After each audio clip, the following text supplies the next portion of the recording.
This is definitely one of the most exciting horror movies I've ever watched, based on the original Thai legend of Krasue.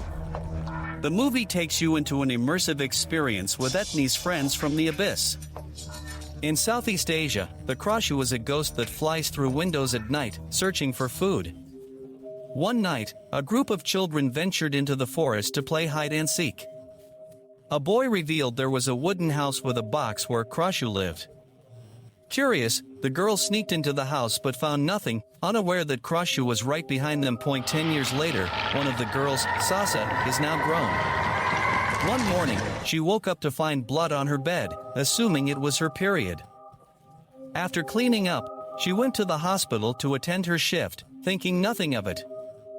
But something far more sinister was about to unfold. She also mentioned to Shah about the strange happenings in the village, where animals would die in the middle of the night. The Great Spirit, with the hearts of all, reminded Shah to close the doors and windows at night, for the flying ghost, Krasue, might have appeared.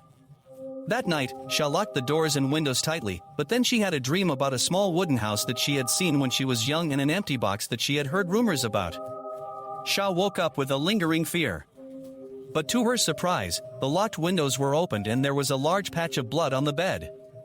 As Shah wondered what had happened last night, a stabbing pain came to his chest and he examined it and realized that he had a wound on his chest.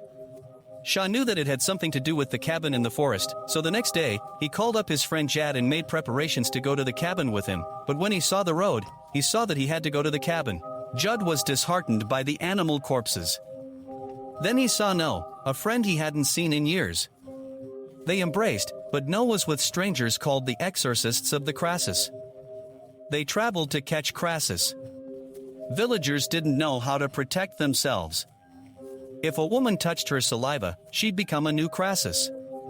Men would suffer from poison. The exorcists sought rest and offered to capture Krasue for free. The mayor thought they were frauds but allowed them to stay due to a recent disappearance.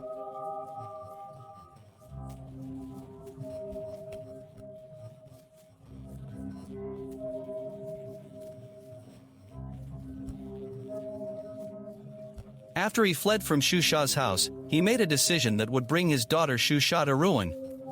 Such a nice content, I would like to find someone to share it with. We recommend you to go to Tan to find a female friend to accompany you to authenticate your interest in all sorts of hashtags and friend circles, Broadway movements, and chatting with each other from the beginning of love. The scars on his chest became more and more serious. Sans was so frightened that he collected everything. He didn't dare to tell anyone about the strange phenomenon that had happened to him, but tried to get the ointment from the hospital in order to prevent it from worsening. In the evening, Sans closed the doors and windows early, following Jerd's instructions. However, as soon as she sat down on the bed, she felt her breath coming in fast, and then there was a sharp pain in her chest. Sans collapsed in his bed and couldn't hold it in. He had convulsions, which were very fast. When the exorcist fired his gun without hesitation, Shah's brain was ripped out of his body, and he became a real Krasue. At the same time, a dark shadow passed over the neighborhood, and the couples realized that their children were gone, and they got up to look for the exorcist's help, and the villagers found Krasue wandering in the air, and Swordpile, the head of the exorcist, raised his gun and shot at Krasue, but he missed him, and then, while Noi, who was investigating the ghosts, saw a red light in the distance, and so he joined forces. He chased after the red light, but the red light stopped and ran to the house of Shusha. Worried about Shusha's danger, No hurriedly climbed up the ladder, only to see an extremely shocking scene. Shocked, No fell off the ladder, and only when Shusha resumed his life, seeing No's reaction, Shusha realized that he was the legendary Krasue, and unconsciously, No couldn't accept this fact. The master of the temple explained to No that Krasue was actually a female ghost who had endured countless revolts, and that they were once human beings. The female ghost was known as Krasue, and the male was called Klahang. Krasue only snacked on a little pincushion during her spare time and would not harm humans. After hearing this, No had a sudden idea. That night, she placed 2 raw chickens at Shah's doorstep. Once Krasue had eaten her fill, she stopped running around, and Shah was quickly restored to her human form. They both kept the secret together, and their feelings for each other grew warmer quickly. A month went by, and Krasue didn't appear again. I thought I could keep this secret from Krasue, but one day, a girl at the hospital drank from Krasue's cup, and that night, something changed. When the exorcist arrived, Krasue was already separated from her, and as Krasue emerged, the exorcist didn't hesitate to act.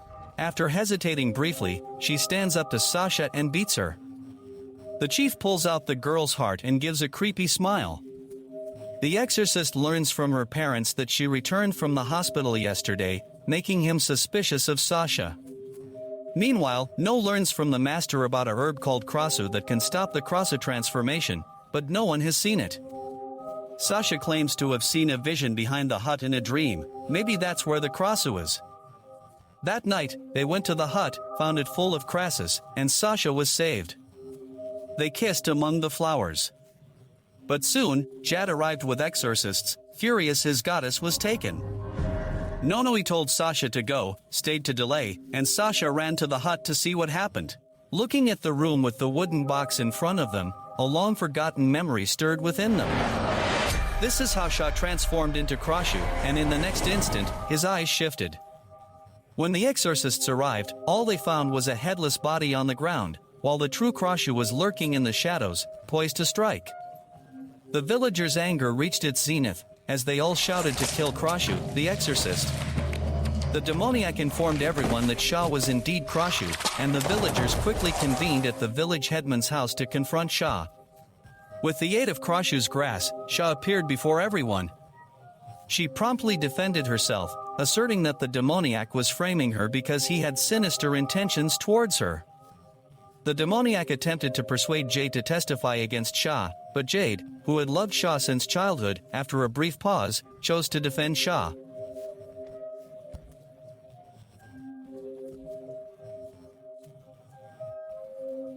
The head exorcist escaped by joining forces and taking the village headman hostage, but instead of leaving the village, he hid in Jerd's house.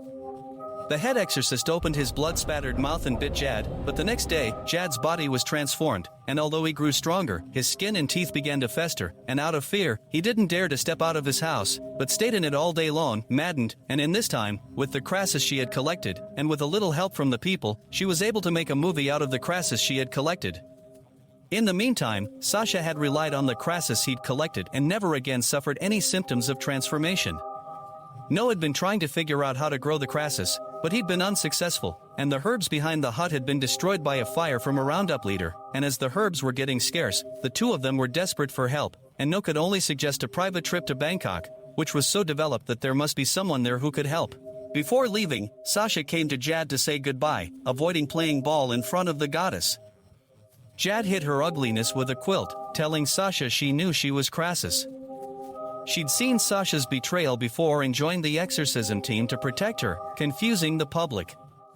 Jerd reminded her each time there was a move, feeling pain when seeing Sasha with No. Jerd then revealed his bloody face, begging Sasha not to leave him. Sasha hugged him, crying, realizing he was like this because of her. No's appointment time was near, but Sasha hesitated. Her father invited her to an open-air movie at the square, to be with others, avoiding being framed as Krasues. Without herbs, Sasha would soon be in the dark, quickly. At the same time, the villagers were horrified by the sight of the flying ghost that floated up to life. At the same time, Gad felt the birth of Krasue, and under the bewitchment of the exorcist, his eyes were filled with hatred.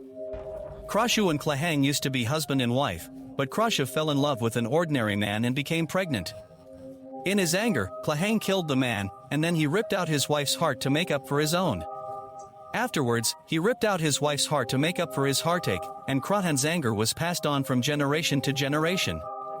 From that moment on, Krahan's goal was to destroy all Krasue's hearts. After Jerd became Krahan, he rushed straight to the square and grabbed Sasha's head, and Jerd was about to take Sasha's heart. But then No rushed in just in time, and that's the line. Ah, you can't stop the line. Please, I beg you. Jandro, the head of exorcists, rushed straight to Krahan and prepared to force him to die. Jerd took away Sha's heart, but luckily Jerd let him go. Jerd rushed up to stop the exorcist and gave Sha time to escape, but it was obvious that he was no match for the exorcist and he was soon sent to collect his lunchbox. No realized that the villagers were venting out their anger on Sha's dead body and he rushed up to disperse them. No picked up Shah and tried to leave, but the exorcist blocked his way. At that moment, a loud shot rang out, and the exorcist fell down, but it was the master who came, and No was startled to see his shotgun and gun. But the master said that it was his way of making amends to Sasha, for the master's wife had been a Krasue some decades before, and to prevent him from hurting others, the master had put him in a box in the cabin, but he did not know that Sasha would be young enough to go to the box, and he warned No that he would take Sasha with him, before the others caught up with him, and that he would be a good man. No grabbed Sandy and ran frantically. At the yard, Sandy hesitated, seeing his wounds, knowing he couldn't return. No refused to give up. Sandy, seeing No sobbing, kissed him one last time, then cut the cable to send him away. A villager shot Sandy in the head. In his last moments, Sandy cherished his happy memories. The beautiful past flashed through his mind, but nothing could be reclaimed. Let's not send him off. We'll return to our home port and take another trip next time. This is the end of the movie. I'm Yasser Arafat, see you next time.